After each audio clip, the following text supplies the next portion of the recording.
अच्छा एक बात बताइए, रमज़ान में तो आ जाते होंगे ना दुकानें बंद करके, कि रमज़ान में भी खुली रहती है दुकानें?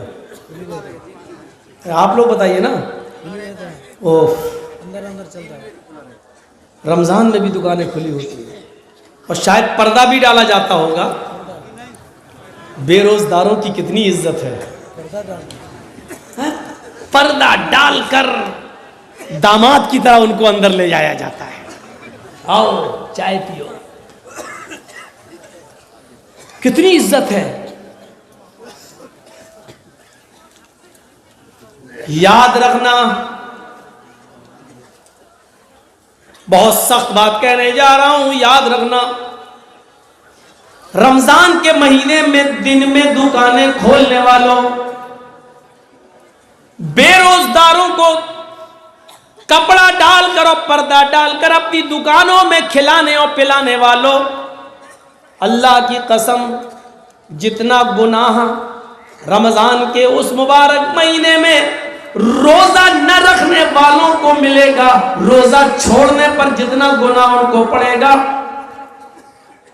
तुम्हें रमजान के महीने में उनको खिलाने और पिलाने के बाद तुम भी बचोगे नहीं, तुम भी उतने ही गुनाह के मुस्तहिक होगे, इसलिए कि तुमने अपनी दुकानें खोलकर बेरोजगारों के लिए खाने और पीने का इंतजाम किया, बल्कि उनके लिए शर्म और हया से और मोहल्ले और गांव वालों के तानो तशनी से बचने के लिए पर्दे भी डालकर उनको छिपा लिया ताकि दूसरों के सामने तुम्हारी बेइज्जती ना हो। ऐसा करने वालों, कयामत के दिन सख्त अजाब के लिए तैयार रहो। अल्लाह की लाठी में आवाज नहीं, इसी दुनिया में भी वो अपना अजाब नाजिल कर सकता है। वो काफिर था, दहल गया, हम मोमिन नहीं दहल गए। वो एक दीनदार औरत थी, नेक औरत थी, और उसका चचेरा भाई उससे प्यार करता था, मोहब्बत करता था, लेकिन चचेरी बहन को इसका इल्म नहीं था कि ये मुझे चाहता है। एक तरफा प्यार, एक तरफा मोहब्बत, कभी वो अपनी चचेरी बहन से कह नहीं पाया। और इसी दरमियान उस लड़की के बाप ने उसका रिश्ता तय कर दिया और उसका निकाह कर दिया। उस जमाने में जल्दी रिश्ता तय होने के बाद ही शादी हो जाती थी, हमारी तरह रवाज नहीं था। आज लड़की देखने आएंगे, एक हफ्ते बाद तुम आओ, लड़का देख लो, उसके बाद अब पक्की करने आओ। कुछ चीजें दे दी गई, लड़की बुक हो गई। पक्की से बेहतर है ये जुमला इस्तेमाल किया जाए, बुक हो गई। अभी निकाह नहीं हुआ, लड़की को लड़के का, लड़के को लड़की का नंबर भी मिल गया। मां कह रही है कोई बात नहीं, मेरी बेटी उसी से तो बातें कर रही है जिसके साथ शादी होना है। उधर लड़के के माँ बाप को भी फिक्र नहीं है, चलो वो अपनी होने वाली औरत से बातें कर रहा है। मैं पूछता हूं इतना डिले क्यों है?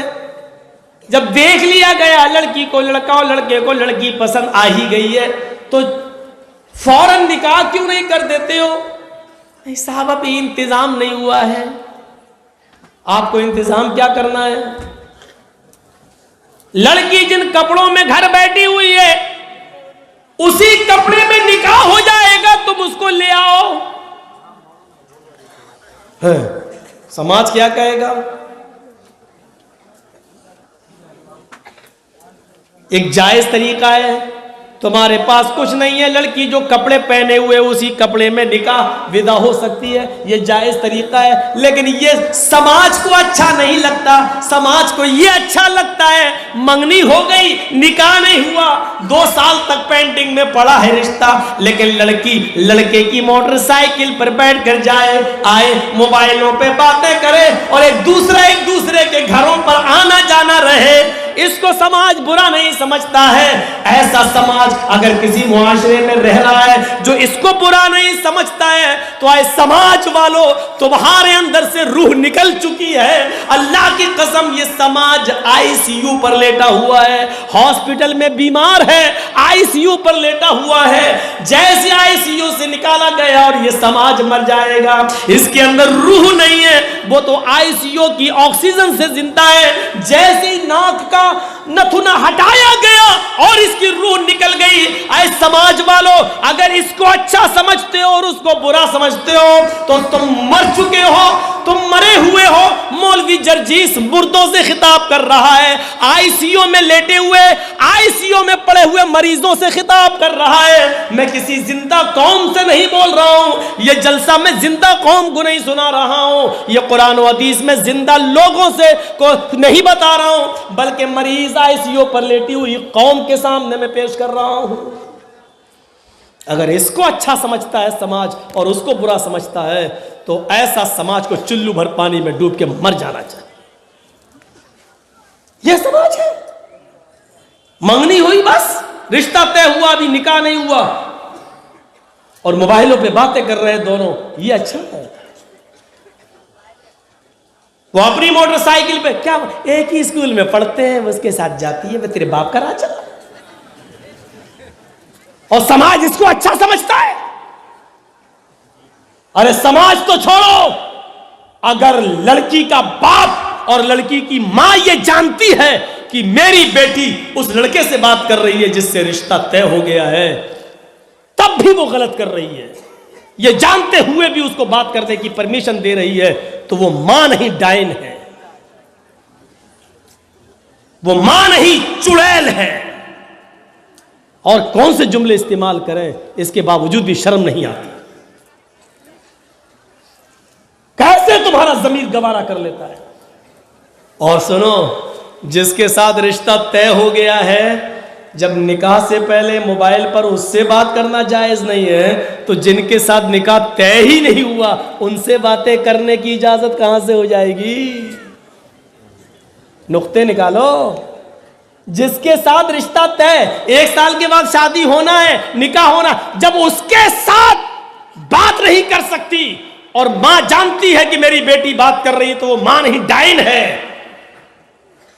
तो दूसरों से बातें करने वाली कौन हुई।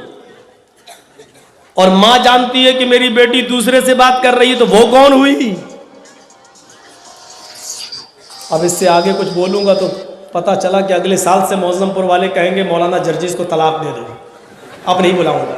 इससे आगे क्या बोल। हाँ, जलसे में भी तलाक, हम वो वाली तलाक नहीं कह रहे हैं, वो तो सिर्फ औरत को मिलती है।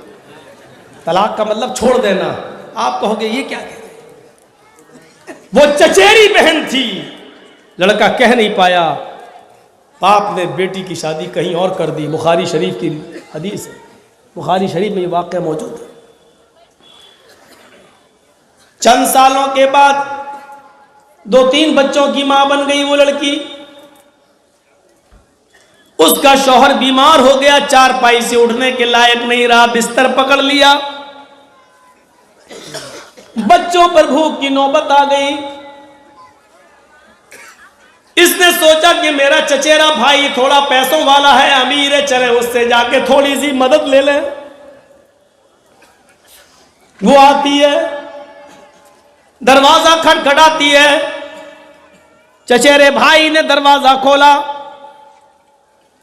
सामने देखता है कि मेरी चचेरी बहन खड़ी है। अंदर आओ। कैसे आना हुआ? उसने बताया, तुम तो जानते ही हो कि तुम्हारे बहनोई के बिस्तर पर पड़े हैं, उठने की ताकत नहीं है। मैं औरत जात हूं, कितनी मेहनत कर सकती हूं। शौहर की दवा और इलाज भी कराना है और बच्चों का पेट भी पालना है। गरीबी ने मुझे पकड़ लिया है, गरीबी ने मुझे जकड़ लिया है।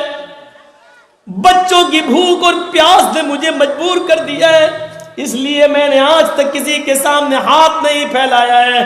तू मेरा चचेरा भाई है, तुझसे थोड़ी सी मदद लेने आ गई हूं। ज़कात का हो, खैरात का हो, सदक़े का हो, कुछ भी हो तेरे पास तो मेरी मदद कर। रिश्तेदारों में ज़कात खैरात देने का सवाब ज्यादा है। तुम हमारी मदद कर सकते हो, मैं तुम्हारी रिश्तेदार हूं, मैं तुम्हारी चचा की बेटी हूं। अच्छा, एक बात और याद रखिए, ये हमारे यहाँ चलता है, हमसे जो छोटा भाई है मेरा, वो मेरे बच्चे का चचा होगा, लेकिन अगर कोई बड़ा भाई है हमसे, तो उसको क्या कहा जाता है? बड़ा बाप या ताया है, ये जुमला कहा जाता है। लेकिन माफ कीजिएगा, हदीस के अंदर ये बड़ा बाप छोटा बाप ये कुछ नहीं है। वहां बड़ा हो या छोटा हो, सब चचा है। हम लोगों की लुगतें अलग है ना, माहौल में रहते हैं ना। अल्लाह के रसूल सल्लल्लाहु अलैहि वसल्लम के जो बाप थे अब्दुल्ला, वो अपने 10 भाइयों में सबसे छोटे थे और उनका इंतकाल हो गया था। तो गौर से अगर देखा जाए तो अब्दुल्ला जो नबी के बाप थे, उनसे बड़े थे सब। अबू तालिब बड़े थे, हमजा बड़े थे, अब्बास बड़े थे, सब अल्लाह के नबी के बाप से बड़े थे रिश्ते में, वो उम्र में सब बड़े थे। लेकिन अल्लाह के रसूल ने सबको चचा कहा, सबको। हमजा चचा, अबू लहब चचा, अब्बास चचा। इसका मतलब ये हुआ कि बड़े बाप को भी चचा ही कहना चाहिए। शरीयत का तकाजा यही है। हमारी और आपकी डिक्शनरी अलग है क्या? ये बड़ा बाप है और छोटा है तो ये कोई नहीं कहेगा ये छोटा बाप है, ये कहेगा चचा है। देखिए अकल देखो, हमारी भूसा भरा है। अरे जब हमसे कोई बड़ा है तो वो बड़ा बाप हो गया मेरे बेटे का, लेकिन हमसे जो छोटा है तो कायदे से कहना चाहिए ना कि छोटा बाप। तो छोटा बाप कोई नहीं कहता, नहीं चचा।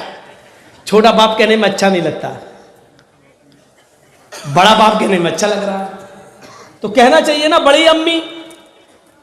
अब जो उससे छोटी तो उसको कहना छोटी अम्मी, तो छोटी अम्मी कोई नहीं कहेगा, चची। याद रखिए, मेरी मां से बड़ी कोई बहन है तो वो भी मेरी खाला है, और मेरी मां से छोटी कोई बहन है तो वो भी मेरी खाला है। इसी तरीके से किसी से बड़ा कोई भाई है तो वो भी मेरे बच्चे का चचा है, और मुझसे छोटा कोई भाई है तो वो भी मेरे बच्चे का चचा है। इसको बदलने की कोशिश करो अगर रवाज बना सकते हो ऐसा।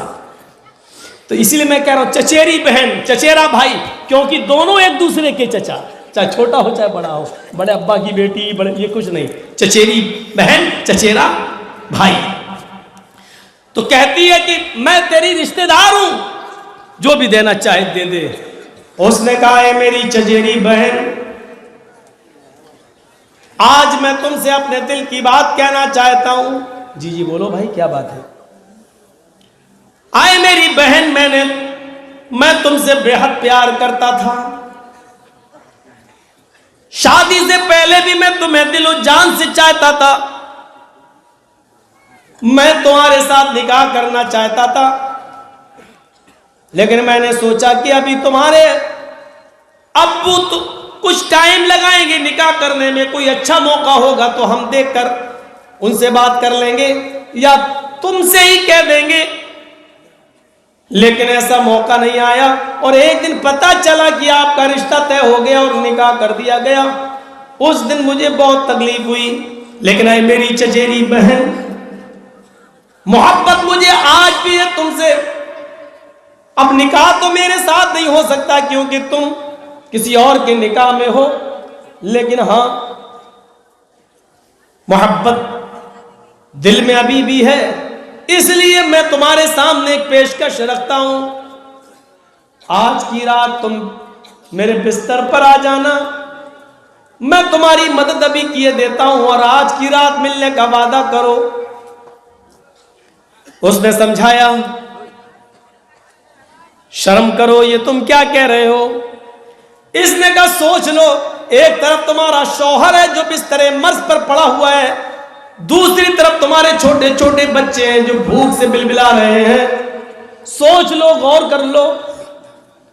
वो मजबूर थी, बच्चों की भूख उस पर देखी नहीं जा रही थी, शौहर की बीमारी ने उसको मजबूर कर रखा था। थोड़ी देर के बाद उसने इस बात में अपना सर हिला दिया, जैसी तुम्हारी मर्जी, लेकिन अभी मेरी मदद कर दो, मैं अपने बच्चों को कुछ खिला दूं और अपने शौहर के लिए कुछ दवा ले लूं। उसने कुछ दिरहम उस लड़की को, अपनी चचेरी बहन को दे दिए। कहीं जिक्र है 60 दिरहम दे दिए। ये लड़की उससे वादा करके चली आई, आधी रात गुजर जाने के बाद मैं तेरे बिस्तर पर आ जाऊंगी।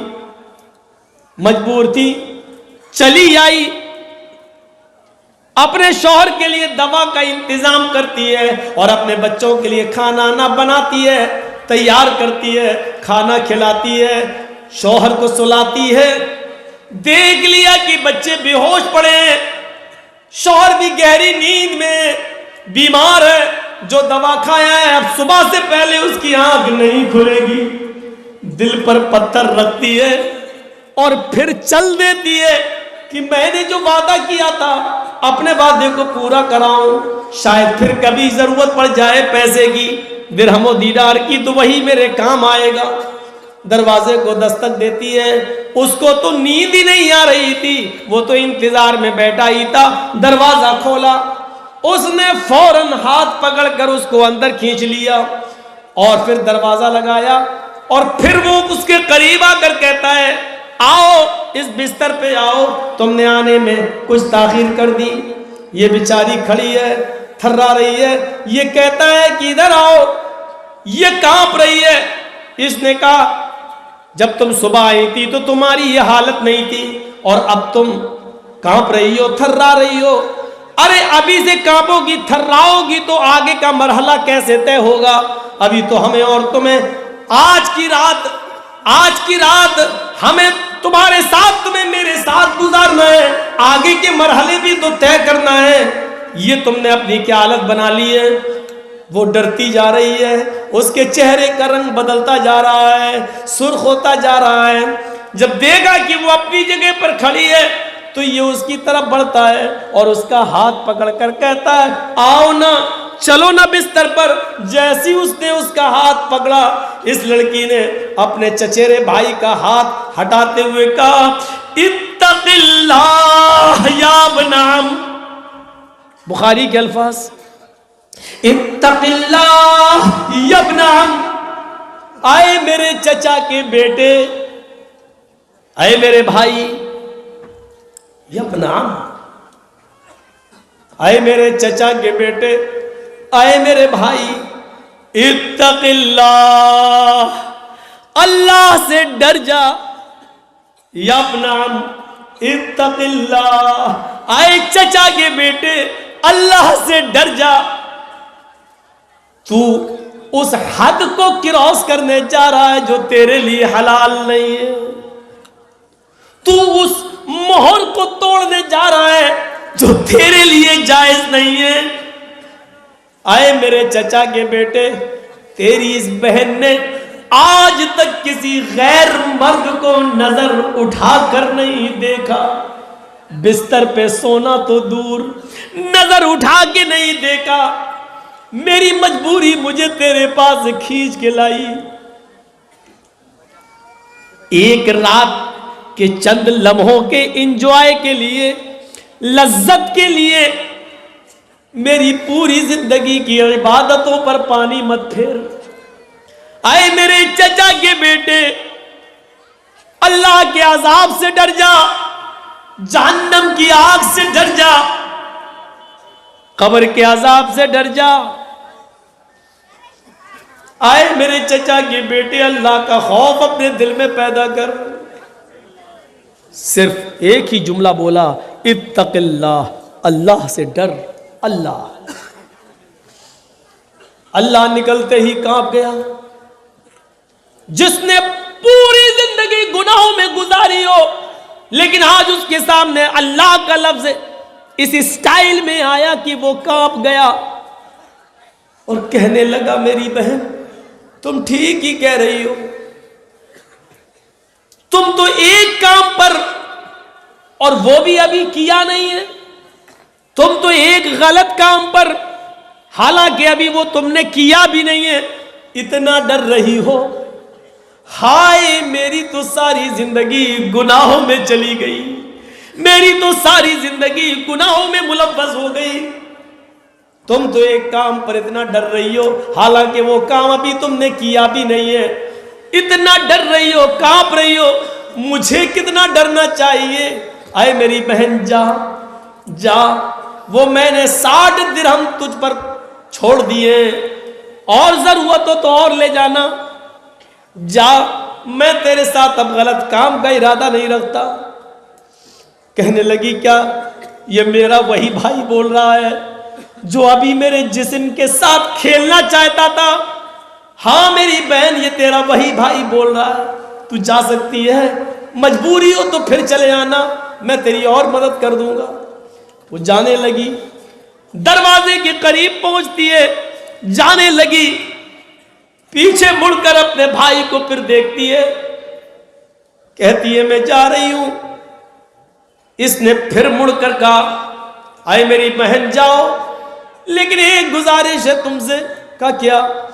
कल कयामत के दिन जब अल्लाह मेरा हिसाब व किताब ले और मेरे नाम आमाल में गुनाह ही गुनाह हो और फरिश्ते को हुक्म दे दे इस गुनाहगार इंसान को जहन्नम के अंदर फेंक दो, क्योंकि अपने नाम आमाल में कोई नेकी लेकर नहीं आया है, और जब मुझे फरिश्ते घसीटते हुए जहन्नम में डाल रहे हो तो आए मेरी बहन उस वक्त मेरे रब के सामने इतनी गवाही दे देना, क्या अल्लाह ये मेरे साथ भी गुनाह करना चाहता था, लेकिन जब मैंने तेरा नाम लिया, अल्लाह से डर जा, तो इसने तेरे खौफ से मेरे साथ जिना नहीं किया, मेरे जिस्म के करीब नहीं आया।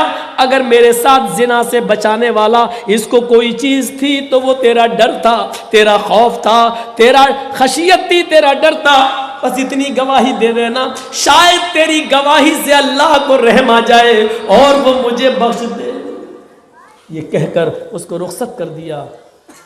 पूरा वाकया बयान करने का मकसद सिर्फ इतना है कि पूरी ज़िंदगी गुनाहों में गुजरी थी उसकी, और जिना के करीब। और याद करो, जिसने पूरी रात दिमाग ही बना लिया हो कि अभी आती होगी, जहन बना चुका हो कि हम उससे मिलेंगे, आज 2